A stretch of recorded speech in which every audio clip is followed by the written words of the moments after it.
जय हिंद। स्वागत है आपका नॉलेज की नई दुनिया में। मैं नितेश श्रीवास्तव आपका स्वागत करता हूँ। तो बातें जो होती हैं लाखों की होती हैं, करोड़ों की होती हैं, अरबों की होती हैं, और बातें बहुमूल्य भी होती हैं, और कहीं कहीं बातों का कोई मूल भी नहीं होता है। तो लाखों का मूल बातों का हो, बातें अमूल्य हों, बातें बहुमूल्य हों, तो बातों पर ही निर्भर करता है। और मैं आज लाखों की बात ना करके मैं हज़ारों की बात करने वाला हूँ आपसे। अब आप लोग भी सोच रहे होंगे ये हज़ारों वाली बात सर कहाँ से लेके आ गए। तो हज़ारों में आपको कुछ क्वेश्चन ऐसे बताने वाला हूँ जो 1000 से शुरुआत होते हैं और आपके लिए एक नया क्वेश्चन बन के तैयार हो जाते हैं। तो पहला क्वेश्चन जो रहेगा 1000 से, वो आपको याद रखना है 1000 पहाड़ियों का देश। तो जो लोग पढ़ने वाले हैं उनको पता होगा 1000 पहाड़ियों का देश कौन से देश को कहा जाता है। अगर नहीं जानते तो आपको बताऊं कि काबुल उसकी राजधानी है और अफ़गानिस्तान उसे कहा जाता है। 1000 पहाड़ियों का देश किसे कहा जाता है? अफ़गानिस्तान को कहा जाता है।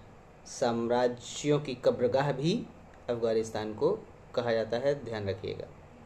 अफ़गानिस्तान और जब पाकिस्तान नहीं था तो अफ़गानिस्तान और भारत के बीच में एक सीमा रेखा हुआ करती थी जिसको कहा जाता था डूरन रेखा, और उस डूरन रेखा का निर्धारण किया गया था 1896 में। तब पाकिस्तान का कोई भी अस्तित्व तो नहीं था, लेकिन 3 जून 1947 को जब भारत का विभाजन होता है, 14 अगस्त 1947 को पाकिस्तान बन जाता है, तब वो रेखा जो डूरन रेखा थी, जो अफ़गानिस्तान और भारत के बीच हुआ करती थी, तब वो पहुंच जाती किसके बीच में? एक दायरा बन जाता है पाकिस्तान और अफ़गानिस्तान के बीच में। तो ध्यान रखिएगा, डूरन रेखा पाकिस्तान और अफ़गानिस्तान के बीच में है, और अफ़गानिस्तान क्या हो जाएगा? 1000 पहाड़ियों का देश हो जाएगा। डूरन कप भी ध्यान रखिएगा, डूरन कप फुटबॉल से संबंधित है, और फुटबॉल में कितने खिलाड़ी होते हैं? जवाब दीजिएगा। तो पहला क्वेश्चन आपको तैयार हो गया, 1000 पहाड़ियों का देश किसे कहा जाता है? तो मतलब अफ़गानिस्तान को कहा जाता है। 1000 हाथियों के देश की बात करें तो 1000 हाथियों का देश किसे कहा जाता है? यदि आपको नहीं पता है तो आप जान लें कि 1000 हाथियों का देश लाओस को कहा जाता है।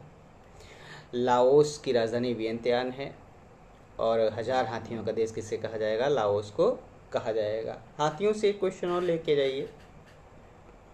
एक क्वेश्चन क्या, जितने भी क्वेश्चन याद रख सको उतना अच्छा है। अगला एक हाथी से क्वेश्चन आप याद रखिएगा, सफ़ेद हाथियों का देश किसे कहा जाता है? तो थाईलैंड को कहा जाता है। और भारत का विरासत पशु क्या है? तो भी हाथी था। क्वेश्चन आपका आंसर बनेगा। संविधान सभा का प्रतीक चिन्ह क्या था? तो भी आपका आंसर क्या बनेगा? संविधान सभा का प्रतीक चिन्ह भी क्या था? आप बता दो, अच्छा लगेगा हमको भी और आपको भी अच्छा लगेगा कि आपको याद था। तो 1000 पहाड़ियों का देश अफ़गानिस्तान और 1000 हाथियों का देश लाओस हो गया। 1000 झीलों के देश की बात करें, झीलों के बारे में आप जानते होंगे। झीलों का अध्ययन निम्नोलॉजी में होता है, झीलों और तालाबों का अध्ययन। तो 1000 झीलों का देश फिनलैंड को कहा जाता है। फिनलैंड की राजधानी हेलसिंकी है, ध्यान रखिएगा, कई नंबर दिलाएगा आपको। तो 1000 पहाड़ियों का देश अफगानिस्तान, 1000 हाथियों का देश लाओस, और 1000 झीलों का देश फिनलैंड को कहा जाता है। तो 3 ही देश जो हैं आप याद रखिएगा, 1000 से संबंधित क्वेश्चन होंगे वो आपके लिए आएंगे, 3 देशों से संबंधित। अब अगला 1000 से जो क्वेश्चन आपके लिए है वो बनता है 1000 खंभा महल के बारे में। पढ़ा है आपने 1000 खंभा महल के बारे में? अगर नहीं पढ़ा है तो आप अलाउद्दीन खिलजी को याद करिए। क्या अलाउद्दीन खिलजी के बारे में आपने पढ़ा था कहीं? 1000 खंभा महल के बारे में आपने जिक्र सुना उसमें? अलाउद्दीन खिलजी ने इसको कहाँ बनवाया? अगर नहीं जानते हैं तो डोंट वरी, 1000 खंभा महल की बात करेगा तो 1000 सिस्तून महल भी कह सकता है, इसको बनवाने वाला था अलाउद्दीन खिलजी, और इसने इसको दिल्ली में बनवाया था। अलाउद्दीन खिलजी से रिलेटेड ही एक 1000 वाला क्वेश्चन आपको और दे देता हूँ। अलाउद्दीन खिलजी का एक हुआ करता था, सेनापति हुआ करता था, नाम था उसका मलिक काफूर। और उस मलिक काफूर को 1000 दिनारी भी कहा जाता था, ध्यान रखिएगा। और इसी मलिक काफूर ने दक्षिण भारत में युद्धों का नेतृत्व किया था, अलाउद्दीन खिलजी का सेनापति हुआ करता था। तो 1000 दिनारी किसका सेनापति था? तो अलाउद्दीन खिलजी का था। और उस 1000 दिनारी का वास्तविक नाम क्या था? वो मलिक काफूर था। और 1000 खंबा महल किसने बनवाया था? ये आपके लिए आंसर बनेगा अलाउद्दीन खिलजी ने, जो द्वितीय सिकंदर स्वयं को कहा करता था, द्वितीय सिकंदर। उसके बाद आपको याद रखना है 1000 स्तंभ मंदिर। 1000 स्तंभ मंदिर जो है वो बनवाया गया था वारंगल में। काकतीय शासक एक हुआ करते थे, प्रताप रुद्रदेव, उनके द्वारा ये बनवाया गया था। और ये मंदिर उन्होंने जो बनवाया वो तेलंगाना में बनवाया था। उसके बाद आपको याद रखना है 1000 विट्ठल नाथ मंदिर। हजारा विट्ठल नाथ मंदिर की बात करें, हजारा विट्ठल नाथ मंदिर जो है वो ये मिलेगा हम्पी में। और हम्पी कहाँ पड़ेगा? कर्नाटक में पड़ेगा। और ये बनवाया गया था हजारा विट्ठल नाथ मंदिर, ये बनवाया गया था कृष्णदेव राय के द्वारा। कृष्णदेव राय के द्वारा बनवाया गया था। 8 तेलुगु कवि जिनके दरबार में हुआ करते थे, कृष्णदेव राय के बारे में आप जानते होंगे। तो 1000 से जो क्वेश्चन आपके बनते हैं वो यहीं तक आपके लिए बहुत ज़रूरी रहेंगे। 1000 पहाड़ियों का देश अफगानिस्तान, 1000 हाथियों का देश लाओस और 1000 झीलों का देश फिनलैंड, हजारा विट्ठलनाथ मंदिर और 1000 स्तंभ मंदिर और 1000 खंभा महल।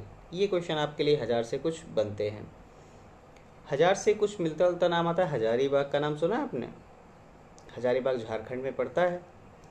हजारीबाग वन्य जीव अभयारण्य झारखंड में है। कहाँ पे है? क्वेश्चन अगर आता है हजारीबाग वन्य जीव अभयारण्य कहाँ पे है, तो आपका आंसर बनेगा झारखंड में है। हजारीबाग मिनरल के अकॉर्डिंग अगर देखा जाए झारखंड में तो बॉक्साइट के उत्पादन के लिए प्रसिद्ध है, ध्यान रखिएगा इसको। तो हजारीबाग झारखंड में पड़ता है।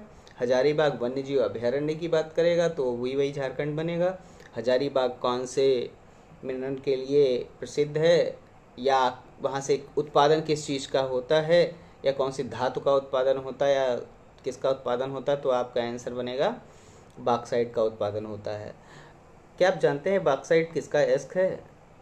कमेंट में जवाब दीजिएगा, अच्छा लगेगा। तो 7 मिनट 50 सेकेंड 55 सेकेंड के इस वीडियो में 1000 की जानकारी इतनी बहुत है। हज़ारों की जानकारी है और कुछ ही मिनटों में आप तक पहुंच जाएगी। जानकारी अच्छी लगे तो अपने पढ़ने वाले दोस्तों को भेजिएगा। चैनल पे कमेंट जरूर करिएगा, लाइक करिएगा, शेयर करिएगा और सब्सक्राइब तो बिल्कुल करिएगा अगर आपके पास ये वीडियो पहुंच गया है। उम्मीद करता हूँ ये वीडियो आपको अच्छा लगेगा। मिलते हैं अगले वीडियो में नई जानकारी के साथ। तब तक के लिए जय हिंद, विजय हिंद। अपना और अपनों का ख्याल रखें, अपनों के लिए जिएं, अपने सपनों के लिए जिएं। जय हिंद, विजय हिंद।